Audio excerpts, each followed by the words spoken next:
بسم اللہ الرحمن الرحیم حامدا و مسلیہ ان اللہ و ملائکتہ یصلون علی النبی یا ایھا الذین آمنوا صلوا علیہ وسلموا تسلیما باواز بلند پڑھیے الصلاۃ والسلام علیک یا سیدی یا رسول اللہ وعلی آلہ وصحبہ یا سیدی یا خاتم الانبیاء والمرسلین۔ معزز سامعین و ناظرین، آج ہم سورہ البقرہ کی آیت نمبر 8 سے آغاز کر رہے ہیں۔ اللہ جل شانہ نے ارشاد فرمایا وَمِنَ النَّاسِ مَن يَقُولُ آمَنَّا بِاللَّهِ وَبِالْيَوْمِ الْآخِرِ، اور کچھ لوگ ایسے ہیں کہ جو کہتے ہیں کہ ہم اللہ پر ایمان لائیں اور آخرت کے دن پر ایمان لائیں۔ یہ بات اچھی طرح سے نشین کر لیں کہ قرآن مقدس نے سب سے پہلے 4 آیتیں خالص مومنین کے بارے میں نازل فرمائی، اس کے بعد 2 آیتیں جو پکے کافر تھے، مجاہر کافر تھے، ان کے بارے میں نازل فرمائی۔ اب اس کے بعد وامن الناس سے لے کر مسلسل 13 آیتیں منافقین کے بارے میں نازل ہوئی۔ منافقین کی 2 قسمیں، ایک ہوتا ہے منافق اعتقادی اور ایک ہوتا ہے منافق عملی۔ منافق اعتقادی اسے کہتے ہیں کہ جو ظاہر تو یہ کہتا ہے میں مسلمان ہوں لیکن اندر سے وہ اسلام کی جڑیں کاٹتا ہے۔ اللہ منافق اعتقادی کے بارے میں فرماتا ہے ان المنافقین فی الدرک الاسفل من النار، منافقین جہنم کے نچلے طبقے میں ہوں گے۔ اور دوسری قسم ہے منافق عملی کی۔ منافق عملی ہوتا تو مسلمان ہے لیکن اس کے عمل کے اندر کمزوری ہے۔ اب صحیح بخاری شریف کے اندر منافق عملی کی 3 نشانیاں یوں بیان کی گئی، فرمایا آیات المنافق ثلاثہ، منافق کی 3 نشانیاں ہیں۔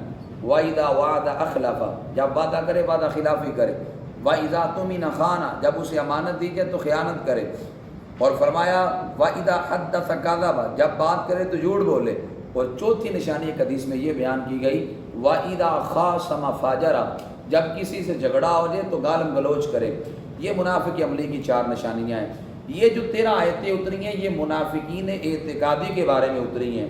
اللہ فرماتا ہے کچھ لوگ ایسے ہیں مَن يَقُولُ آمَنَّا، جو کہتے ہیں کہ ہم ایمان لائے باللہ، اللہ پر، وَبِالْيَوْمِ الْآخِرِ، اور آخرت کے دن پر ایمان لائے۔ رب فرماتا ہے وَمَا هُمْ بِمُؤْمِنِينَ، وہ ایمان لانے والے نہیں۔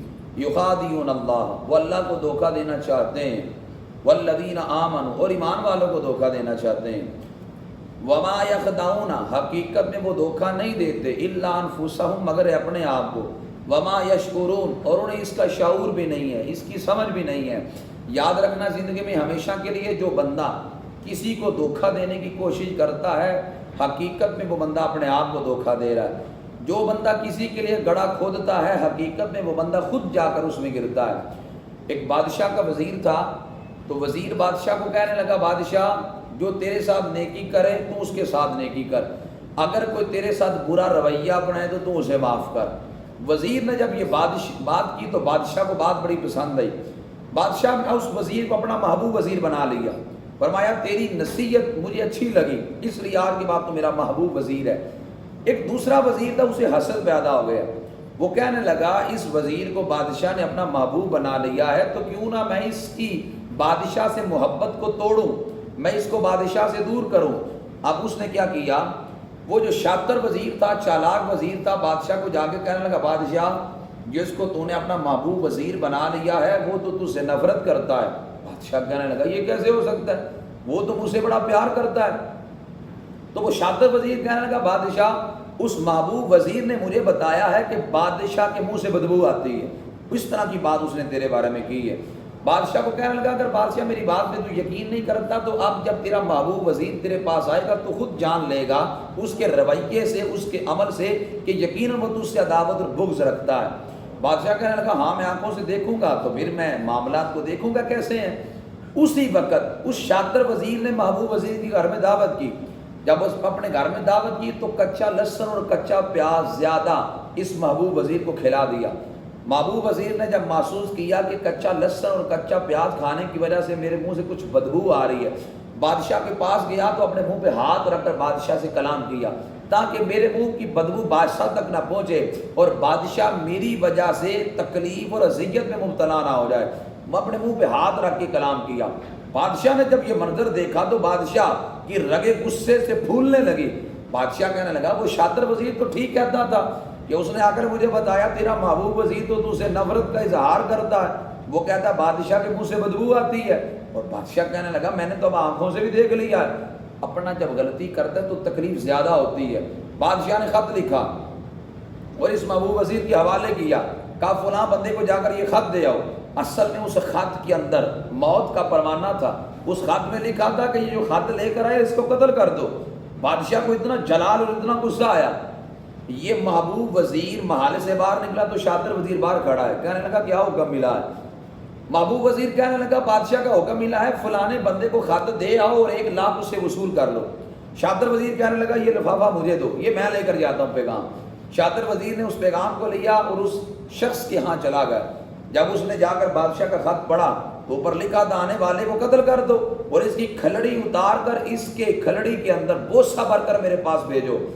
جب اس جلاد نے خط پڑھا، ابھی شاطر وزیر کو قتل کرنے لگا، اس نے کہا میں نے جرم کیا کیا مجھے قتل کرنے لگا؟ وہ جلاد کہنے لگا مجھے یہ نہیں پتا تیرا جرم کیا ہے، بس اس خط میں لکھا ہے کہ آنے والے کو قتل کر کر اس کی کھال کے طرف بوسہ بھر کر میرے پاس بھیجو، اس لیے میں یہ کروں گا۔ بالآخر شاطر وزیر کو قتل کیا، اس کی کھلڑی میں بوسہ بھر کر بادشاہ کے پاس بھیجا۔ بادشاہ کے پاس جب پہنچا، بادشاہ نے دیکھا تو حیرت کی انتہا نہ رہی، کہا یہ معاملہ اور ماجرا تو اور بن گیا۔ محبوب وزیر کو بلا کر صورتحال پوچھی۔ محبوب وزیر کہنے لگا بادشاہ میری تجھ سے محبت سچی تھی، اس بندے نے میرے لیے گڑھے کو کھودنا چاہا، ایک ہی وقت میں تجھے آ کر کہا محبوب وزیر تجھ سے نفرت کرتا ہے اور کہتا تیرے منہ سے بدبو آتی ہے۔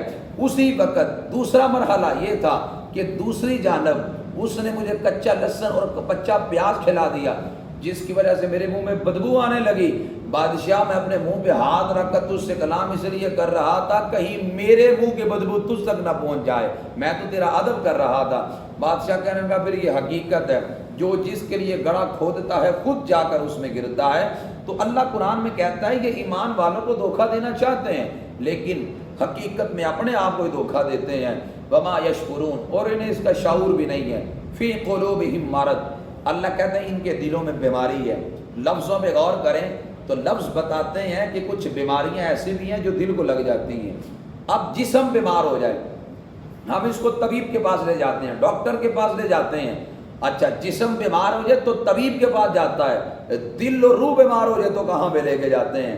جس طرح جسم بیمار ہو جائے اس کے طبیب ہیں، ایسے اگر انسان کا دل بیمار ہو جائے تو اس کے بھی طبیب ہیں، اس کے پاس بھی۔ اب معاشرے کے اندر اکثر لوگ دلی طور پر بیمار ہیں، میں نے دیکھا معاشرے میں بڑے پیمانے پہ لوگ ایسے ہیں، وہ کہتے ہیں بیماری بھی ہے، ٹیسٹ بھی کروائے ہیں، بیماری نظر بھی نہیں آتی، ڈاکٹر سر پکڑ کے بیٹھے ہیں ماجرا کیا ہے؟ میں کہتا ہوں ساری بیماریاں جسم کو نہیں لگتی، کچھ بیماریاں روح کو بھی لگ جاتی ہیں۔ میں نے آنکھوں سے یہ منظر دیکھا ہے، کئی مریضوں کو ایمبولینس پر ڈال کر اسٹریچر پہ لایا جاتا ہے، چلنے کے قابل نہیں ہوتے، لیکن کوئی کامل فقیر ان کی اندر کے دل کی بیٹری کو چارج کرتا ہے، جو آدھا گھنٹہ پہلے چل نہیں سکتا تھا وہی آدھے گھنٹے کے بعد دوڑنے لگ جاتا ہے۔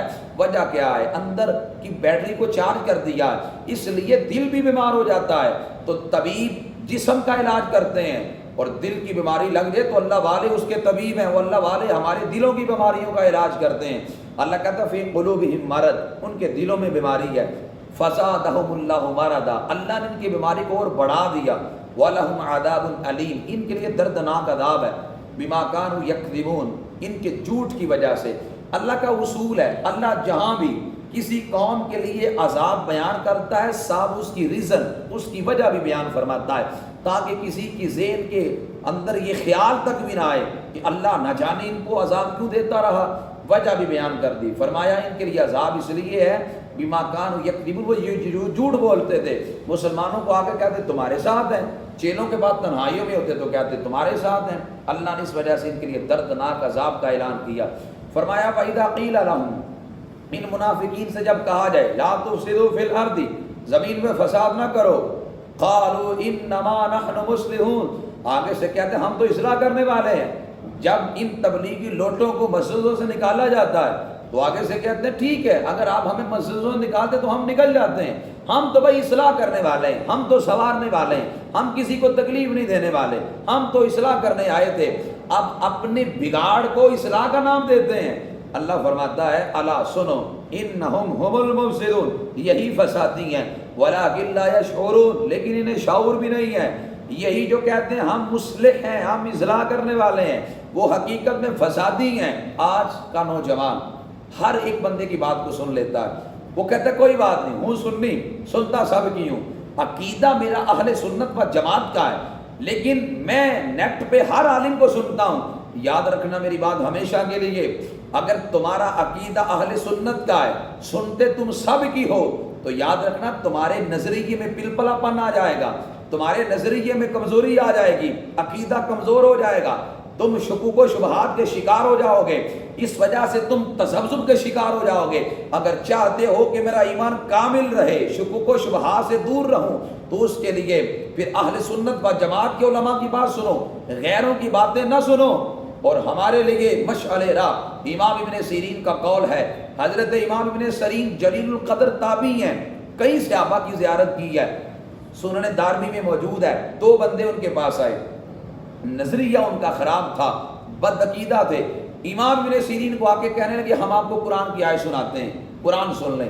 ابن سیرین فرمانے لگے تمہاری قرآن کی آیت نہیں سنوں گا، کہنے لگے حدیث سن لیں، فرمایا تمہاری حدیث بھی نہیں سنوں گا۔ اور سنیے گا کتنے سخت لفظ بولے امام ابن سیرین نے۔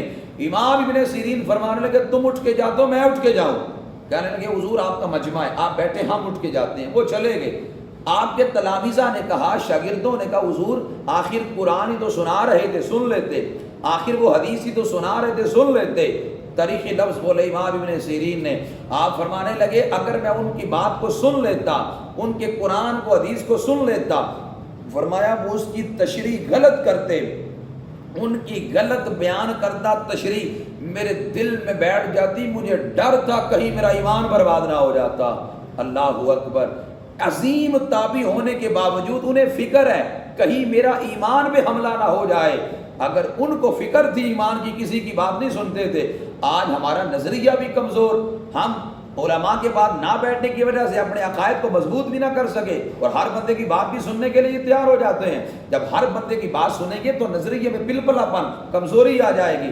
ارشاد فرمایا یہ فسادی ہیں، اور فسادی ہو کے اس فساد کو اصلاح کا درجہ دیتے ہیں، یہ منافقین کی علامت ہے۔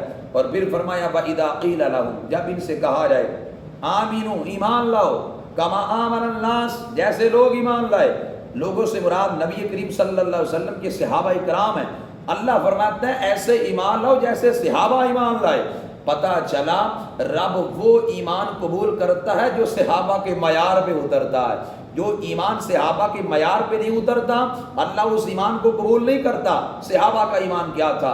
نبی علیہ السلام جب بھی کسی چیز کے بارے میں پوچھتے، صحابہ جانتے اس کے بارے میں، صحابہ عرض کرتے اللہ و رسولہ عالم، رب و رب کا رسول بہتر جانتا ہے۔ کبھی صحابہ نے رب کا نام لے کر نبی علیہ السلام کے ذکر کو جدا نہیں کیا، جہاں رب کا ذکر کرتے وہاں اللہ کے رسول علیہ السلام کا ذکر کرتے۔